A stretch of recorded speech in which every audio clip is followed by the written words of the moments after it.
ये आकाशवाणी दिल्ली है। कृपया हमारे अगले कार्यक्रम की प्रतीक्षा करें। ये आकाशवाणी है। आजादी का अमृत महोत्सव के अंतर्गत प्रस्तुत है क्रांतिकारी पत्रकार और स्वाधीनता सेनानी गणेश शंकर विद्यार्थी के व्यक्तित्व और कृतित्व के कुछ प्रमुख पहलुओं पर केंद्रित विशेष रूपक रहनुमाए इत्तेहाद गणेश शंकर विद्यार्थी। आलेख अमित राजपूत।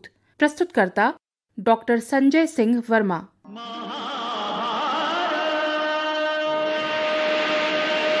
महाभारत मानव इतिहास का सबसे नरसंहारक युद्ध। इस महायुद्ध में एक से बढ़कर एक बलशालियों की गाथाएं हैं, परंतु वीर केवल एक, वीर अभिमन्यु, धर्मयुद्ध का सबसे गर्म लड़ाका।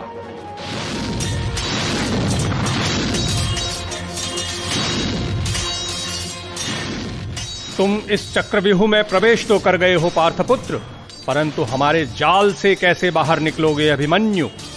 मुझे मां सुभद्रा के कोख की सौगंध है। क्षत्रिय हूँ, मेरा धर्म कहता है कि सांस की अंतिम पुलक तक रणभूमि में डटे रहो। और तुम सब निहत्थे पर वार करते हो। योद्धा हो तो द्वंद्व युद्ध करो, द्वंद्व युद्ध।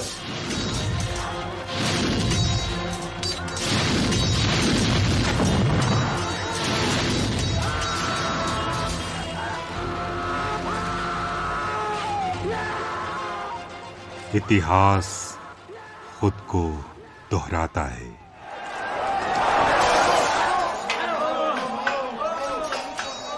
अरे रुको भाई रुको, इन्हें मत मारो, ये तो अपने गणेश जी है भाई। रुकिए, रुको। अरे क्यों घसीटते हो? अगर मेरे मरने से ही इन लोगों के हृदय की प्यास बुझती है तो अच्छा है कि मैं यही कर्तव्य पालन करते हुए आत्मसमर्पण कर दूं। अरे रुको भाई रुको, ये तो अपने गणेश जी हैं। गणेश जी गए जहन्नम में। मारो इन्हें, मारो। राष्ट्र प्रेम राजीव दिवाकर, राष्ट्रद्रोह मनसिज त्रिपुरार, फतेहपुर रवि अस्त हुआ यूं, गिरा देश पर वज्र प्रहार।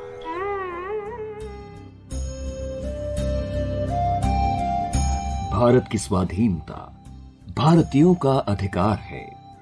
इसे पाना गुलाम भारत के हर बाशिंदे का धर्म, और इस हेतु लड़ा गया हर छोटा बड़ा युद्ध हमारा धर्म युद्ध। इसी सोच को लिए शहर फतेहपुर का रणबांकुरा विद्वान गणेश शंकर विद्यार्थी कानपुर की सकरी चौबेगोला की गली में आजादी के धर्म युद्ध में फंस गया। ठीक वैसे ही जैसे महाभारत के युद्ध में वीर अभिमन्यु एकदम निहत्था, अपने ही प्रियवरों से घिरा हुआ, जो उनके ही खून के प्यासे जा बने। इत्तेहाद के दुश्मनों का ये दंश कथाओं को काला कर गया। गणेश शंकर विद्यार्थी के व्यक्तित्व का विश्लेषण उस तसल्ली से किया नहीं गया जिस तसल्ली से किया जाना चाहिए था। इतिहासकार डॉक्टर आनंद वर्धन। जितना कि लोगों की उनके बारे में अब तक समझ है, उससे कहीं ज्यादा उन्हें आजादी का अभिमन्यु कहना एकदम सटीक होगा। गणेश जी इकलौते थे जिनकी नरम गरम दोनों पालियों में पैठ थी, स्वीकृति थी। वे जितने बड़े विद्वान थे उतने ही बड़े एक्टिविस्ट और योद्धा भी थे, एकदम से निडर। साल 1890 गुलाम भारत का संयुक्त प्रांत, इसके इलाहाबाद कमिश्नरी का जनपद फतेहपुर, इसकी तहसील खागा के परगना हथगाम में लगभग 370 ढेरियों में से एक बाबू जय नारायण श्रीवास्तव के घर उनकी पत्नी गोमती देवी के गर्भ में पल रहा था अंतर्वेद प्रवर, जिसे दुनिया ने गणेश शंकर विद्यार्थी के नाम से जाना। गांव हथगाम के वरिष्ठ नागरिक पंडित देव कुमार दीक्षित। बाबू जय नारायण नौकरी चाकरी में बाहर ही रहते रहे तो कौन ध्यान धरी उनके दुल्हन का। तो जब गणेश की अम्मा पेश हुई तो पने माई के इलाहाबाद चली गए। वहीं पैदा हुए विद्यार्थी, फिर उलांग भये तो लौटे सब। फिर तो यहीं खेले कूदे पढ़े लिखे। बाद में बापा ग्वालियर लेके चले गए। बीच में गांव घर तो आते जाते ही रहे। ताऊ में गणेश जी का फतेहपुर से बराबर ताल्लुकात बना रहा। बहरहाल बाल गणेश ने अध्ययन, यात्राओं और दुनियादारी को समझते हुए अपने जीवन के 2 दशक कब पार कर लिए पता ही न चला। महज 21 बरस की उम्र साल 1911 में गणेश ने पहली बार औपचारिक ढंग से सार्वजनिक जीवन में प्रवेश किया और उनका ठाव बना इलाहाबाद में बाबू चिंतामणि घोष का प्रतिष्ठित इंडियन प्रेस। यहां से निकलने वाली साहित्यिक पत्रिका सरस्वती के प्रकाशक और इंडियन प्रेस के मौजूदा कर्ता धर्ता बाबू चिंतामणि घोष के वंशज पत्रकार अरिंदम घोष।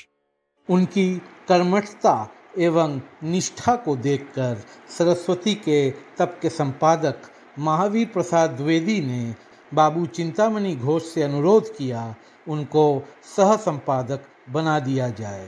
लगभग 1.5 वर्ष तक गणेश जी सरस्वती के साथ जुड़े थे।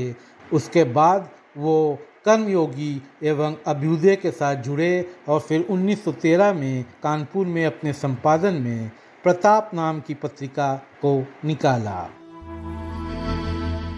इलाहाबाद में विद्यार्थी ने साहित्य के मर्म को शीघ्र ही समझ लिया। अब राष्ट्र को इनके प्रताप के परिणत होने का इंतजार सा था। शायद यही कारण रहा हो कि अब इन्होंने साहित्यिक पत्रिकाओं में मन न रमाकर तीखे और राजनैतिक तासीर वाले पत्र का संपादन करने का मन बनाया। इसके लिए ये कानपुर चले आए और यहाँ 18 पृष्ठों वाला एक साप्ताहिक समाचार पत्र शुरू कर दिया। नाम धरा प्रताप। हिंदी साहित्य सम्मेलन के पूर्व अध्यक्ष पंडित बद्री नारायण तिवारी। आचार्य महावीर प्रसाद द्विवेदी की पंक्तियाँ, जिनको गौरव तथा निज देश का अभिमान है, वह नर नहीं नरपस न्याय और मृतक समान है। गणेश जी का लिखा हुआ पहला संपादकीय इसमें छपा था, जिसे आदि सदी तक मूल्य परक हिंदी पत्रकारिता के अमूल्य अभिलेख का गौरव प्राप्त रहा। हिंदू मुस्लिम एकता के जबरदस्त हामी विद्यार्थी ने देश को प्रताप के मार्फत पत्रकारिता के नए आयाम और नियमों से परिचित कराया। वास्तव में उन्होंने ही अखबार नवीसी का सच्चा नाता अदब से जोड़ा। इनकी ही बदौलत देश को गुलामी से निजात दिलाने के लिए उस दौर के नौजवानों ने अखबारों और पत्रिकाओं से क्रांति पैदा की। इसी दौर में जब गांधी जी साउथ अफ्रीका छोड़कर सदा के लिए भारत आए, तो उन्हें पहले आंदोलन का मंच विद्यार्थी और उनके प्रताप ने ही दिया।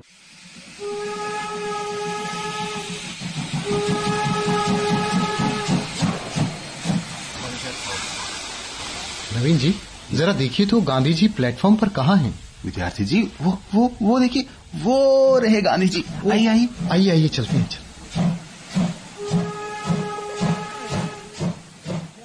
प्रणाम गांधी जी। प्रणाम बाबू। आप लोगों से पिछले साल लखनऊ में वादा किया था, कानपुर आऊंगा। आपका पत्र मिला तो चला आया। आप लोग प्रताप बहुत अच्छा निकालते हैं। आप जैसे नौजवानों से हमें उम्मीद है कि देश को एक दिन आजादी जरूर मिलेगी। धन्यवाद बाबू। हमने चंपारण के नील्हों की रिपोर्ट भी छापी है। हाँ, मैंने पढ़ी है। राजकुमार शुक्ल ने भी मुझे बताया। मैं अब चंपारण जाऊंगा, खुद अपनी आंखों से देखूंगा। मैं चंपारण आंदोलन पर कई पुस्तकें लिख चुके इतिहासकार और लेखक भैरव लाल दास विद्यार्थी जी ने ही शुक्ल जी से कहा था कि गांधी जी दक्षिण अफ्रीका से वापस लौटे हैं, यदि उनके नेतृत्व में चंपारण के किसान आंदोलन करेंगे तो सफलता निश्चित है। 1916 ईस्वी में कांग्रेस के लखनऊ अधिवेशन में शुक्ल जी ने गांधी जी से बहुत मनोहार किया। इसके बाद गांधी जी कानपुर आए। विद्यार्थी जी ने ही गांधी जी से चंपारण की स्थिति बताई, क्योंकि प्रताप अखबार में 29 नवंबर 1914 ईस्वी से ही चंपारण की खबर छपने लगी थी। इसी दिन अंधेर शीर्षक से एक दुखी हृदय के नाम से लेख प्रकाशित हुआ। दुखी हृदय और कोई नहीं, पीर मोहम्मद मुनीस थे। पुनः इसी शीर्षक से 13 दिसंबर 1914 एवं 4 जनवरी 1915 को भी लेख छपा। मुनीस एवं हरवंश सहाय प्रताप के चंपारण संवाददाता भी बन चुके थे। यदि उस समय विद्यार्थी का समर्थन और सहयोग इस आंदोलन को नहीं मिलता तो शायद गांधी के प्रथम सफल सत्याग्रह के रूप में यह भारत के स्वतंत्रता आंदोलन के इतिहास में दर्ज नहीं हो पाता। जब जब तेरा बिगुल बजा जवान चल पड़े, मजदूर चल पड़े थे और किसान चल पड़े, हिंदू व मुसलमान सिख पठान चल पड़े, कदमों पे तेरे कोटि कोटि प्राण चल पड़े, दे दी हमें आजादी बिना खड्ग बिना ढाल, साबरमती के संत तूने कर दिया। प्रताप के बारे में जितना कहोगे उतना कम है। वास्तव में ये आजादी के परवानों का प्राण था। ये आजाद भगत सिंह, बटुकेश्वर, राजकुमार सिंह और लाहिड़ी जैसे तमाम गरम दल वाले क्रांतिवीरों का पनाहगार बना रहा। विद्यार्थी और उनके प्रताप के कारनामे अनेक हैं। ऐसे ही कारनामे का एक किस्सा सुना रहे हैं कानपुर इतिहास समिति के महासचिव अनूप कुमार शुक्ल।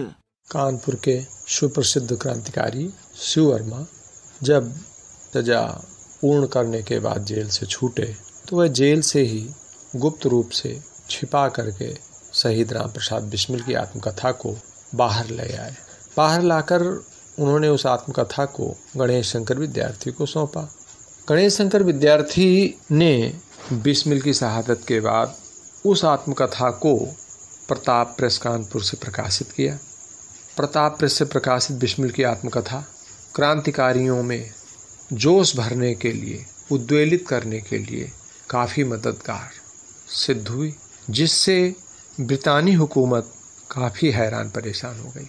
सरफरोशी की तमन्ना अब हमारे दिल में है, देखना है जोर कितना बाजुए कातिल में है, सरफरोशी की तमन्ना अब हमारे दिल में है। अगस्त 1920 में लोकमान्य तिलक के निधन पर विद्यार्थी की अगुवाई में फतेहपुर में एक विशाल श्रद्धांजलि सभा आयोजित की गई। इस अवसर पर विद्यार्थी द्वारा जिला फतेहपुर कांग्रेस कमेटी की स्थापना की गई। फतेहपुर जिला कांग्रेस कमेटी के वर्तमान अध्यक्ष अखिलेश पांडेय। तिलक जी हमारे नेता थे। उनको खो देने से देश के अन्य हिस्सों की तरह फतेहपुर को भी अपार कष्ट तो हुआ ही, हमारी क्षति भी हुई। विद्यार्थी जी की जिम्मेदारियां इधर बढ़ती जा रही थीं, तो उन्होंने पार्षद दादा और बाबू वंश गोपाल जी के नेतृत्व में फतेहपुर में कांग्रेस की स्वतंत्र इकाई का गठन तिलक जी की शोक सभा के दिन ही कर दिया। इधर जहां विद्यार्थी देश की राजनीति और पत्रकारिता में प्रवर प्रतिमान रच रहे थे, तो वहीं उनका एक पैर अपने गृह जनपद फतेहपुर में भी जरूर रहता। फतेहपुर के तमाम क्रांतिकारियों से वो नियमित सहयोग लेते और उनका मार्गदर्शन किया करते। कुछ को वो कानपुर बुलाते और देश के दूसरे हिस्सों में भी भेजते। फतेहपुर के कवि गिरजेश गरारा धरती से अपने अनेक वीर धीर लाए, देश की आजादी माँ जो मन धन हारे थे। बात मर्मज्ञ की सिखाए दी हो दुनिया का, हिंदू मुस्लिम भेद देश से मिटाते थे। कर्म योग जीवन माया से लपेटाए ली हो, मन आस तन श्वास कर्म में लगाते थे। अंतिम क्षणों तलक विद्या के रथी ही रहे, यही से गणेश विद्यार्थी कहाते थे, यही से गणेश विद्यार्थी कहाते थे। अब तक प्रताप की ख्याति किसानों में हमदर्द अखबार के रूप में दूर दूर तक फैल गई। किसान और अन्य जन विद्यार्थी को प्रताप बाबा कहकर पुकारने लगे थे। 7 जनवरी 1921 उन दिनों अवध में चलने वाले किसान आंदोलन के चरमोत्कर्ष का दिन, मुंशीगंज गोलीकांड त्रासदी का इतिहास में कभी न भुला सकने वाला काला दिन।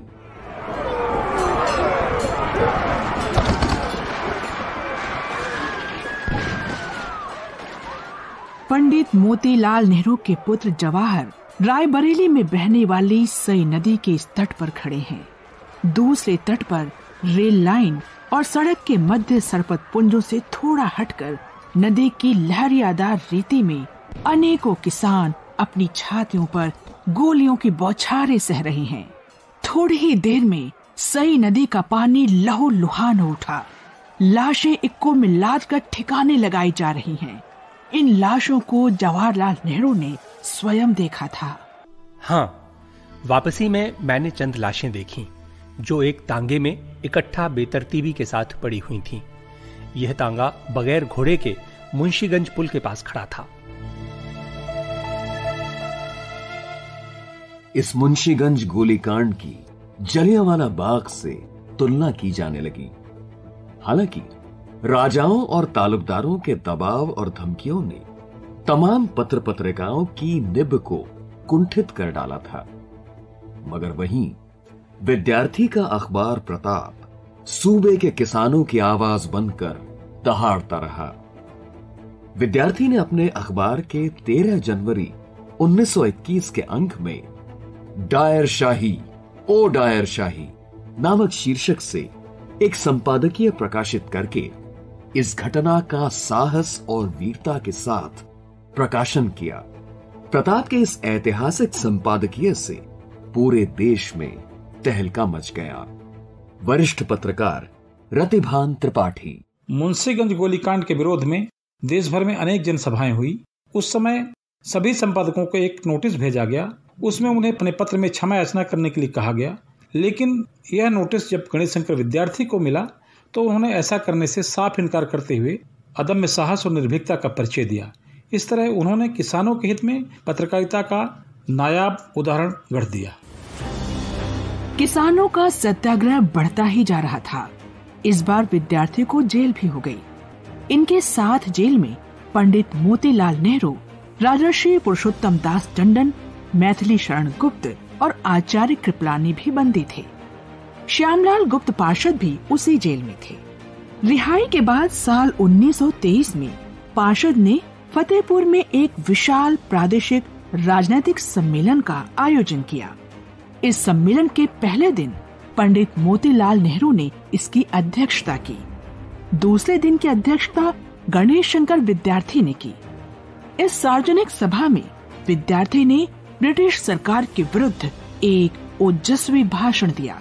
फतेहपुर के पत्रकार अमन तिवारी। उस दिन सभा के बाद गणेश शंकर विद्यार्थी जी को गिरफ्तार कर लिया गया, जिससे सभा में मौजूद सभी लोगों को बड़ा झटका लगा। पार्षद जी, उनके परिवार के लोग, उनके चाहने वाले, उनके मित्र, सभी को लगा कि अभी तो वो लखनऊ जेल से छूट कर आए थे और तत्काल उन्हें फिर से जेल भेज दिया गया, जबकि उनका स्वास्थ्य बहुत खराब था।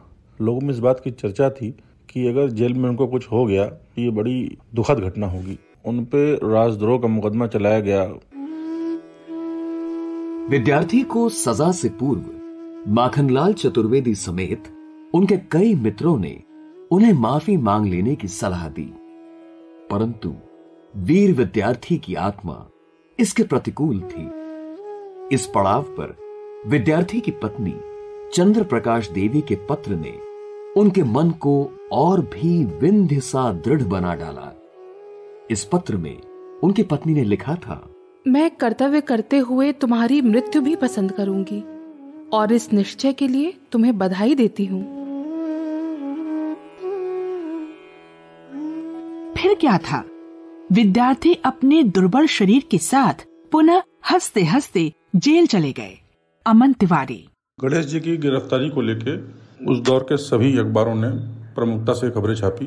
द लीडर ने लिखा कि गणेश जी का स्वास्थ्य बड़ा खराब बताया जाता है और ऐसी परिस्थितियों में उन्हें राजनीतिक बंदी करार दिया जाना चाहिए, न कि जेल भेज दिया जाना चाहिए। 1 वर्ष की सजा काटकर जेल से विद्यार्थी लौटकर आए तो उनकी काया को देखकर उनके दूत पार्षद का मन एकदम से रुआसा हो गया। प्रियवर, मेरे कारण आपको कठिन कष्ट सहना पड़ा। निर्दय नैनी जेल में 1 साल रहना पड़ा।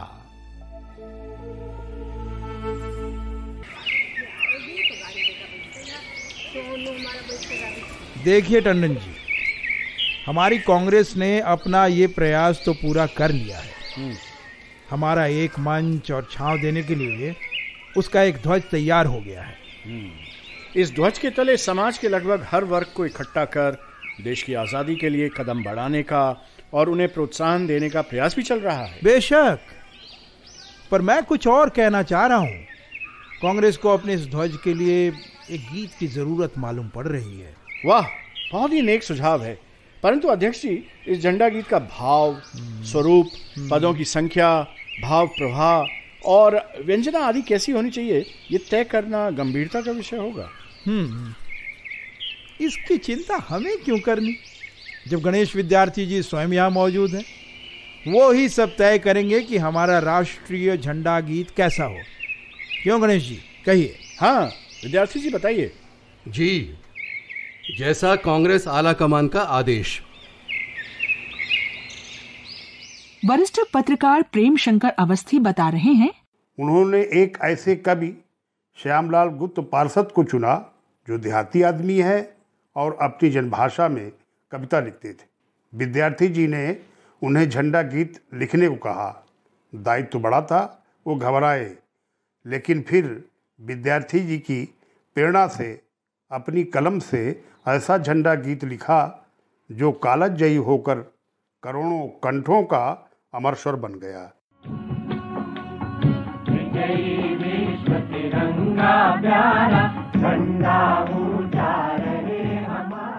इस अमर ध्वज गीत के रचयिता श्यामलाल पार्षद। हरिपुरा कांग्रेस में जब मैं गया और वहाँ पर आखिरी दिन जो झंडा गीत गाया गया, उसमें सुभाष चंद्र बोस, महात्मा गांधी, जवाहरलाल नेहरू, सारे नेताओं ने और कम से कम 50,000 आदमियों की भीड़ में जब गीत गाया गया, मैं बीच में बैठा हुआ गीत सुन रहा था। मेरे पास जगदम्बा प्रसाद हितैषी कवि बैठे हुए थे। उन्होंने मुझे आह्लादित देख करके पूछा कि इस वक्त तुम्हारे मन में क्या हो रहा है। मैंने कहा, मेरे मन में हो रहा है, मेरा जीवन आज सार्थक हो गया। आज के बाद कोई झंडा गीत न गावे तो भी मैं अपने को कृतार्थ मानूंगा। तब होवे तृणपूर्ण हमारा, विजयी विश्व तिरंगा प्यारा, झंडा ऊंचा रहे हमारा। विद्यार्थी 1925 में ही कानपुर से यूपी विधानसभा के सदस्य चुन लिए गए। उनकी अभिभूत कर देने वाली नेतृत्व क्षमता का ही परिणाम था कि कांग्रेस पार्टी ने इन्हें साल 1929 में यूनाइटेड प्रोविंस कांग्रेस समिति का अध्यक्ष चुन लिया। लिहाजा इन्होंने विधानसभा से इस्तीफा देकर कांग्रेस के अध्यक्ष पद की कमान संभाल ली। 1 साल के भीतर ही उन्हें गिरफ्तार कर एक बार फिर से जेल में डाल दिया गया। ये उनकी 5वीं जेल यात्रा थी। गांधी इरविन पैक्ट के बाद विद्यार्थी को 9 मार्च 1931 को रिहा कर दिया गया। रिहाई के बाद विद्यार्थी की तबीयत बिगड़ती चली गई। उसी में 2 हफ्तों के बाद ही उन्हें एक और धर्मयुद्ध के चक्रव्यूह में कूदना पड़ा।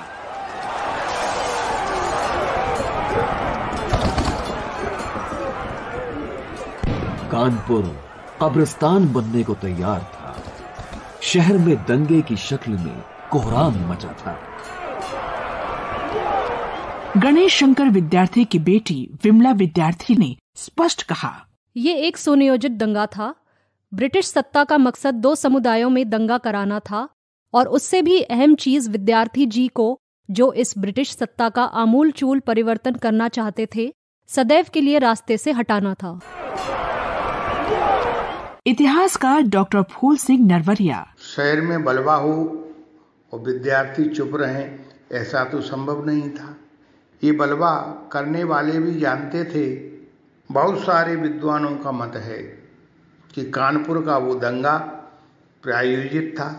हुआ वही, दंगा भड़का अथवा भड़काया गया और विद्यार्थी जी इस चक्रव्यूह में फंस गए। 25 मार्च 1931 विद्यार्थी के पैरों में गहरी चोटें, सूखा दुर्बल शरीर और बदन में तीव्र ज्वर होने के बावजूद वो खाली पेट पटकापुर से 50 लोगों को सुरक्षित स्थान पर पहुंचाने में सफल रहे। लगभग 150 स्त्री पुरुष और बच्चों को विद्यार्थी ने बचाया। जिस समय विद्यार्थी बंगाली मुहाल में दंगों को रोकने में व्यस्त थे, उस समय उन्हें भूखे प्यासे देखकर कुछ लोगों ने जल पीने को कहा। गणेश बाबू, आपके होठ बिल्कुल सूख गए हैं। आप ठहरिए, आप थोड़ा सा पानी पी लीजिए और थोड़ा सुस्ता लीजिए। देखो, जिस मोहल्ले में हमारे भाइयों पर इतना अत्याचार हो रहा है, मैं वहां कदापि पानी नहीं पी सकता। उनके ये शब्द सुनते ही उस व्यक्ति ने अपने भाइयों को खिलाया पिलाया और तब जाकर विद्यार्थी ने वहां पानी पिया, मगर दंगे बढ़ते गए। गणेश शंकर विद्यार्थी बिना कुछ कहे दंगों को रोकने दौड़ पड़े।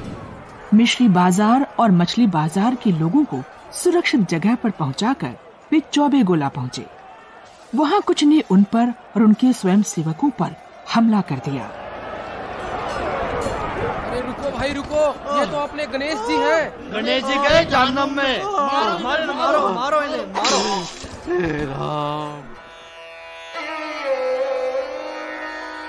और इस तरह स्वाधीनता के इस प्रखर पत्रकार ने 25 मार्च 1931 को इस फानी दुनिया को अलविदा कह दिया। 27 मार्च को ये पता चला कि अस्पताल में घायलों की कई लाशें हैं। शायद इसमें विद्यार्थी जी की लाश हो। इतिहासकार डॉक्टर महिपाल सिंह माहुर, जब उनके कुर्ते की जेब से कुछ चिट्ठियां मिली जो उनके नाम से संबोधित उनके दूसरे क्रांतिकारी साथियों ने लिखी थी, जिससे ये निश्चय हो गया कि ये लाश गणेश शंकर विद्यार्थी जी की है, जो अब हमारे बीच जीवित नहीं रहे।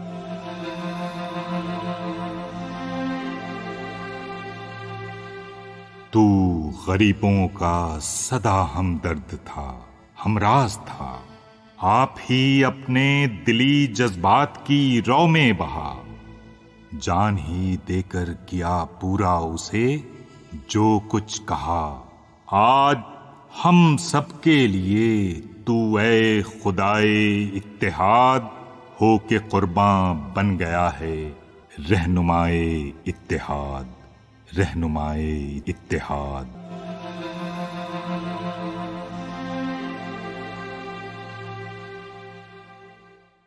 रहनुमाए इत्तेहाद गणेश शंकर विद्यार्थी। क्रांतिकारी पत्रकार और स्वाधीनता सेनानी गणेश शंकर विद्यार्थी के व्यक्तित्व और कृतित्व के कुछ प्रमुख पहलुओं पर केंद्रित ये विशेष रूपक अभी आपने सुना। आलेख अमित राजपूत, वाचन स्वर कनकलता और मनोज माइंडकर, नाट्यांश के स्वर मिलिंद देशपांडे, नोमान शौक, नवोदिता मिश्रा, संगम कैथ, विशाल वर्मा, मुरारी लाल सैनी, पवन सिंह कुशवाहा, धीरज प्रकाश, नवीन के गुप्ता, अभिनय श्रीवास्तव, विनोद, प्रीति प्रभाकर, सुधीर रजौरिया और नीतीश अरोड़ा। प्रस्तुति सहयोग नवोदिता मिश्रा, प्रस्तुति सहायक धीरज कुमार सोनी और हरदीप सिंह, प्रस्तुतकर्ता डॉक्टर संजय सिंह वर्मा। आजादी का अमृत महोत्सव के अंतर्गत केंद्रीय हिंदी रूपक एकांश द्वारा निर्मित ये कार्यक्रम आकाशवाणी दिल्ली से प्रसारित किया गया।